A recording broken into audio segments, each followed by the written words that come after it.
There can be a huge reality gap between, let's say, our understanding of what it means, of what probabilities mean. Like, saying, hey, our pattern gives us an edge, over a series of trades, over a series of 10 trades, 7 are going to be winners, 3 are going to be losers. The problem is we don't know which ones are going to win and which ones are going to lose. So if I'm going to actually extract the profit potential in that edge, it requires that I be able to take every single trade in the series or the sequence without making errors. Makes sense, right? Okay, understanding that and believing it at the core of your personality so that you can actually do it are two completely different things. We can say we can think of ourselves as a probabilistic thinker.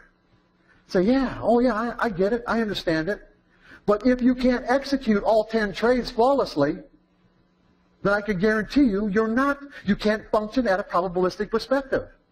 Because when you can, you will be able to lose without thinking you're a loser.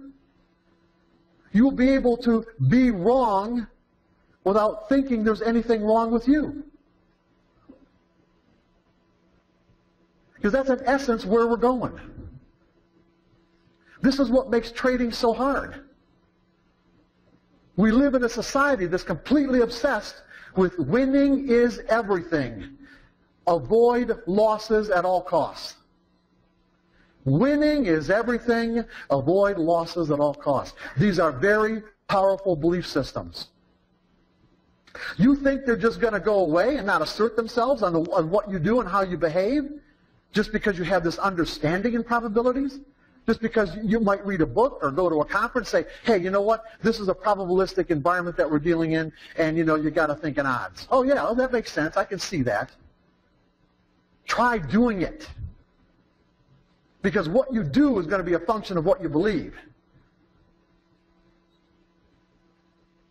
And if you can't do it, it means that there are conflicting beliefs that say that, you know what? No, this is not right. I think my analysis should tell me what's going on. And even though at a conscious level you're thinking, no, that's not what this is all about, it doesn't mean that that energy isn't asserting itself on how you behave. Otherwise you wouldn't be afraid. You were at the casinos last night. How is it that if we lose, it taps us into, we've had a losing experience. It can tap us into all the accumulated negative energy, like I put yesterday, of what it means to lose in our life. Losing has a potential to tap us into all this negative emotional energy. I don't want to feel that way. Most people with, let's say, a normal psychological makeup also don't want to feel that way.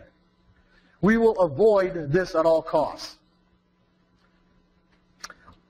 I don't like the feeling of what it means to be wrong, all the negative energy.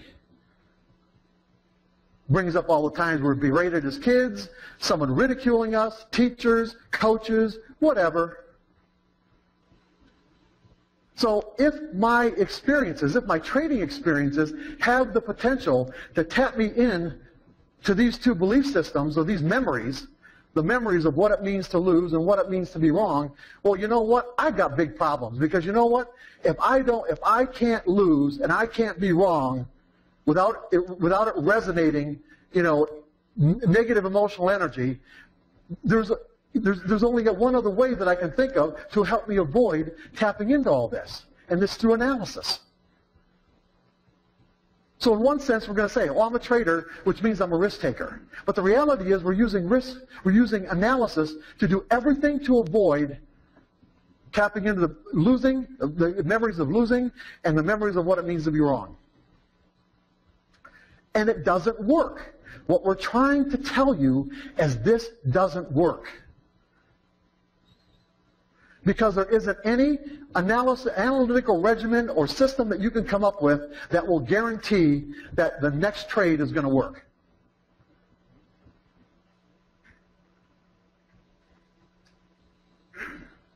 What technical analysis does is it defines patterns. In other words, when we got the order flow, we got buys coming into the exchange, we got a flow of sells coming into the exchange. When there's an imbalance between the buys and the sells, and there's no buys, the price has to tick up.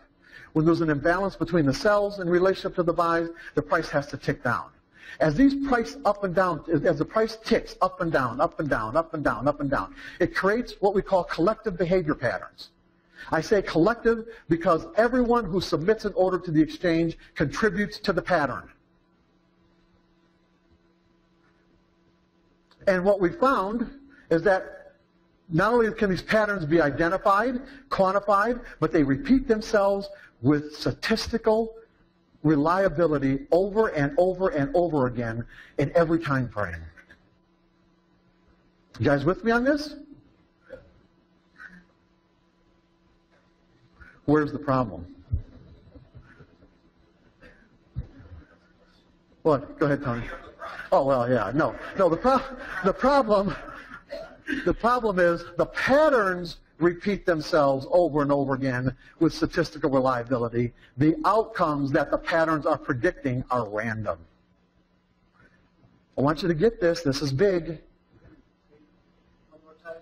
Okay?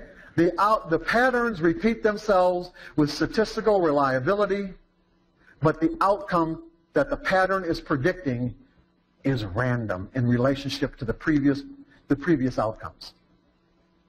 There's a completely random distribution between wins and losses over a series of edges, or the criteria that define your edges. Exactly. That's right. That's how casinos make money. They're gambling on each individual. They know that it's a gamble. Each individual outcome is unpredictable and unknowable, but over a series of events, the law of probabilities will work its magic. And they don't need to worry about the outcome to each individual event. So now you tell me, nobody likes tapping into the pain. No one likes tapping into the pain. And yet walk into the casino and watch people sit in front of a slot machine for hours and pump money into that machine knowing they're going to lose. Not only knowing they're going to lose, experience losing, and why is it that they're not experiencing emotional pain? They are losing. Why aren't they experiencing emotional pain? Well, it's one at a time. Somebody raise their hand. Whatever. Go ahead. Yeah, well, no, let's put it this way. You say they're expecting the next one. They don't know if the next one's going to be a winner. The next one may be a winner, and the whole idea of it being fun is because they're going to be surprised if it is. But the point is, they are expecting wins and losses. As a matter of fact, if you watch somebody play slots or you experience playing slots, you know that you're going to lose more times than you win. And as long as you accept the risk, meaning, and how do you know you accept the risk? Your behavior will tell you accept the risk because you don't have any problems putting the money in the machine. See, if you couldn't accept the risk, then you would find it difficult to actually put the money in the machine. Gambling forces us to accept the risk in advance, because if we don't, we can't play. You can't sit down at a blackjack table and just decide to play and without putting your money out there first. They won't let you. But the illusion that analysis creates with trading is that I can actually get into a trade and believe that I'm not taking any risk. And if the market happens to go in my favor immediately without giving any heat, it reinforces the idea that yes, I can do this without risk. I can do this without risk. I don't have to experience this if I just find the right method. That method doesn't exist. Get it in your brain. It doesn't exist. If I had a method that produced 99% winning trades, I guarantee you, if you're risk adverse and you haven't accepted the risk, you will not make consistent money. You'll always be worried about that one time. That's why, you take a trader who, has, 9 out of 10 winning trades, maybe 4 or 5 or 6 or 7 in a row, and you're talking to other traders at conferences and chat rooms, and they'll tell you about all these winning trades that they had. They didn't tell you that the 10th trade, they lost all their winnings on the first 9 and more. They didn't tell you that. Yeah, 9 out of 10, 9 out of 10, yeah. And did they have to lose all their winnings from the previous 9 trades? Did it put a stop in? No. Did it define the risk in advance? No. And why didn't they define the risk in advance? Why did they not put a stop in the market? Because they thought they had a guaranteed win. It's that simple. Do you think that people could sit there and play slots for hours if there was the emotional risk? If there was the emotional risk that traders have about if they're wrong or they lose, they're going to tap into that pain. We don't enjoy that. It has to be enjoyable. The emotional risk of playing slots for most people just doesn't exist. They're enjoying themselves because they know the outcomes are random. They know they cannot, it is senseless, it would be an effort in absolute futility to think that they're going to predict what the pattern of those wheels are going to come up with on the next spin.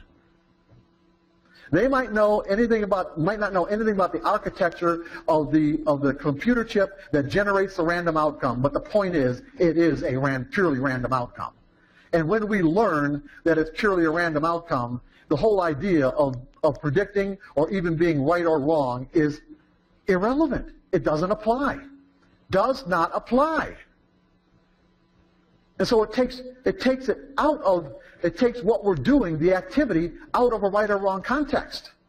And so I can sit there and push the button, and there's nothing to be right or wrong about because I'm not predicting the outcome.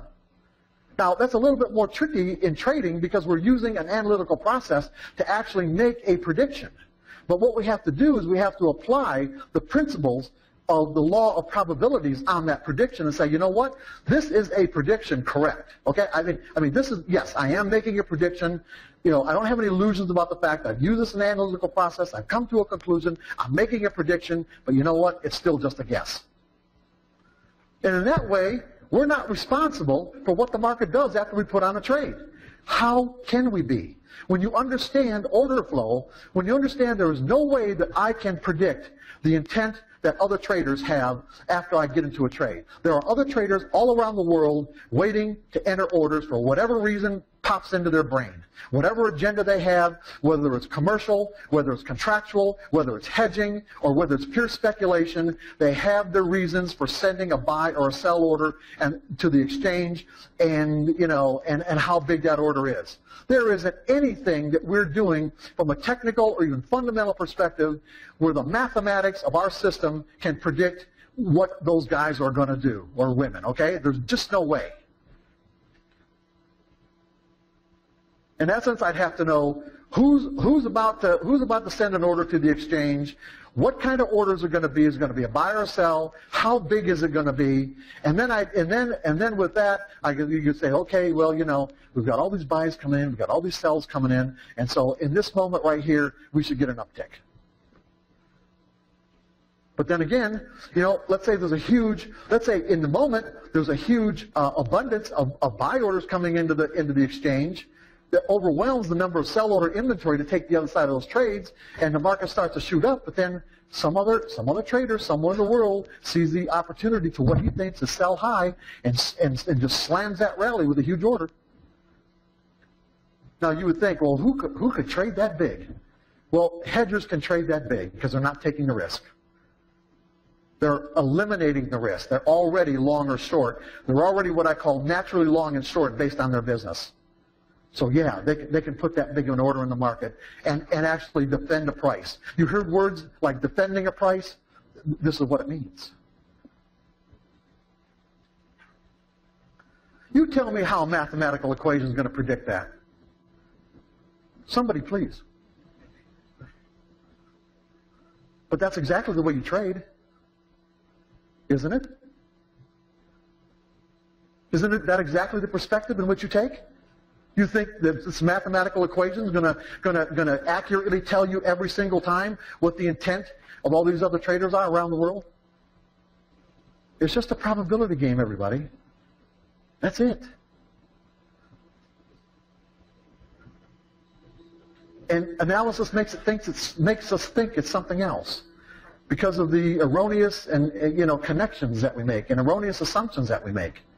It's like, yeah, okay, I've said it again. I did my analysis. I made a prediction. The prediction was absolutely correct.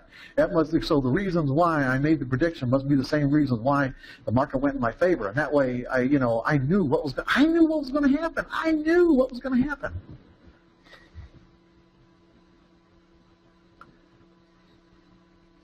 Making us think that the risk cannot exist.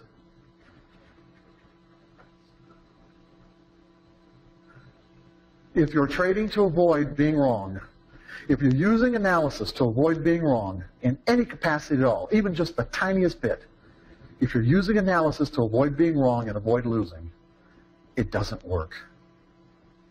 The only way you're going to make this work is to adjust the way you think, is to change your perspective. That what you're doing doesn't have anything to do with, you're going to need, your predictions have to be correct, but your reasons for making the predictions do not. In most cases, for the typical screen-based trader, most of the trades they put on, there is virtually very little correlation between the reason why the market went in their favor and the reason why they put on the trade. Very little correlation. And what do I mean by correlation? How would I find that out? I would have to be able to inventory. If I went long based on a moving average, and my moving average crossed, and I put a buy order in the market, and then 3 or 4 minutes later the market started rallying, and I'm thinking that okay, that's well, I have the right reason for making this. My technical reasons must be be correct because it made the correct prediction. I would actually have to go out and determine all the traders who put buy orders in the market that actually caused my trade to become a winner, because I couldn't make my own trade become a winner. I can't trade at a level where, for an example, if and there are a lot of traders who can, a lot of traders who have strategies to do exactly this. Okay, that when they see how many bids and offers there are at certain price levels, at certain significant reference points that they know they might be able, like I said yesterday, like stampede people out of a position or even into a position that helps them out. Okay, all they have to do, if the price is at 10, all they have to do to bid it up to 11 is just simply take out all the offers. If there's X number of offers at 11, all they got to do is hit them. That's it, and the price automatically goes to 11. Then all they have to do to get it to 12 is hit all the offers again. That's it. They're actually creating their own price movement. They know why the market's moving. They know why it's moving because they're doing it. And they are making their own trades winners because everyone who took the other side of their trade at 11, when it gets bid up to 12, is a loser. Everyone who took the other side of their trade at 12, when they bids it up to 13, is a loser. Now, this can be a dangerous strategy. You have to have a lot of capital and a lot of balls, because as their position size grows, for them to get out of that trade, what do they have to do to get out of that trade?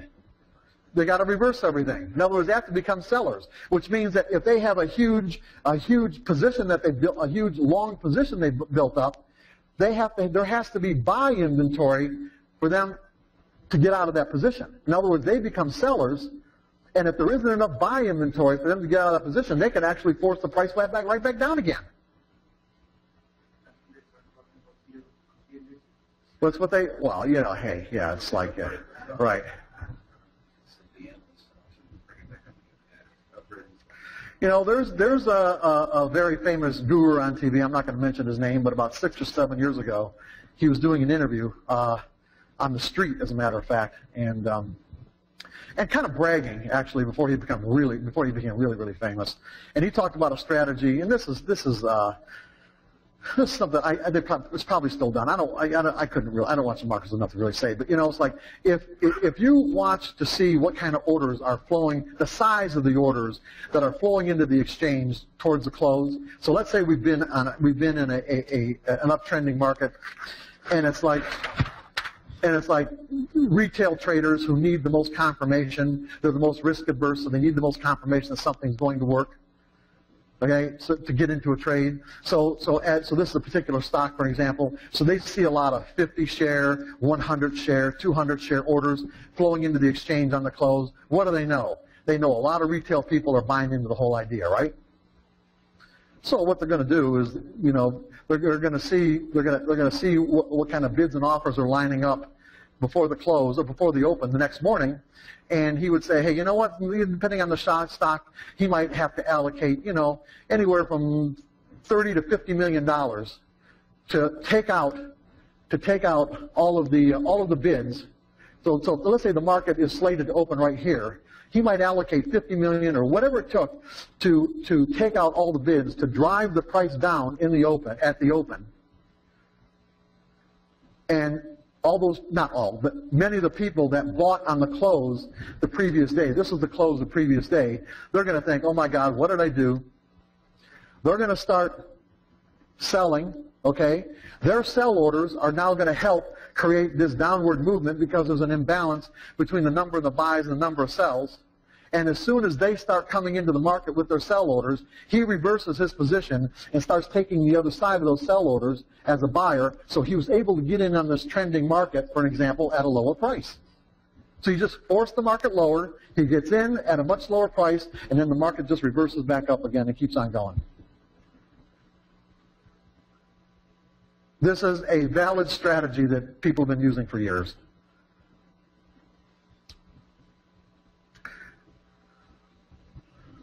I mean, this doesn't surprise anybody, does it?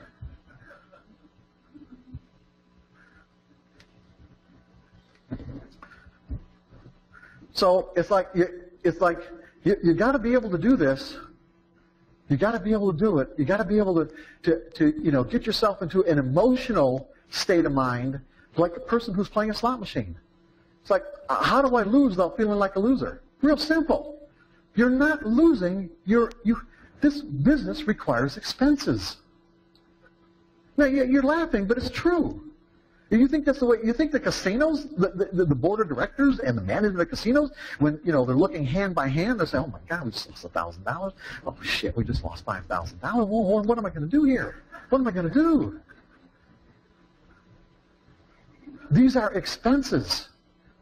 The amount of money that we pay for the trade, the edges that don't work, is simply the cost of doing business to make ourselves available for the trades that do.